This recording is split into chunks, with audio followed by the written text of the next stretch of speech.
Edward lived in the shadow of expectations, a perpetually overcast sky. His family, pillars of the community, saw him as a blot, an artist who sketched strange, haunting figures instead of becoming a lawyer or doctor like his brothers. Women dismissed him with a polite smile and the inevitable, "You're just not my type." His meager income as a struggling artist didn't help. Rejection was his constant companion, a whispering dread that followed him through the narrow, cobbled streets of his small town. One night, a storm raged, mirroring the tempest within Edward. He sat hunched over his sketch pad, the power flickering, casting eerie shadows that danced with his drawings. He'd been sketching a recurring figure, a shrouded woman with empty eyes, surrounded by swirling mist. Tonight, as lightning illuminated the page, he heard her. A whisper, faint but undeniable, echoing in his mind. "Help us." Terror clenched his throat. He slammed the book shut, convinced he was finally losing his mind. But the whispers persisted, growing louder, more urgent. He soon realized that the woman's image, his creation, was somehow a conduit. She and others he'd drawn were trapped, victims of a forgotten tragedy within the town's old abandoned textile mill.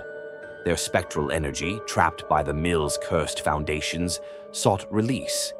Edward, the black sheep of his family, the failure, possessed the gift. He could hear the echoes of forgotten pain, the whispers of trapped souls. He spent weeks researching the mill, uncovering a dark history of exploitation and a deadly fire that claimed the lives of many workers. Driven by a newfound purpose, he started to use his art not just to depict the trapped spirits, but to create intricate patterns, visual keys meant to unlock the mill's energy. His family scoffed.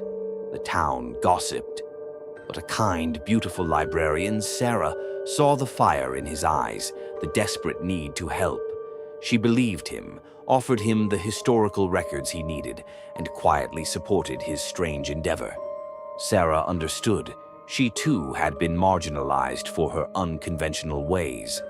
Finally, after months of relentless work, Edward finished his key, a massive mural painted on canvases depicting the spirits ascending to freedom. On the anniversary of the fire, under a full moon, he unveiled his work at the abandoned mill.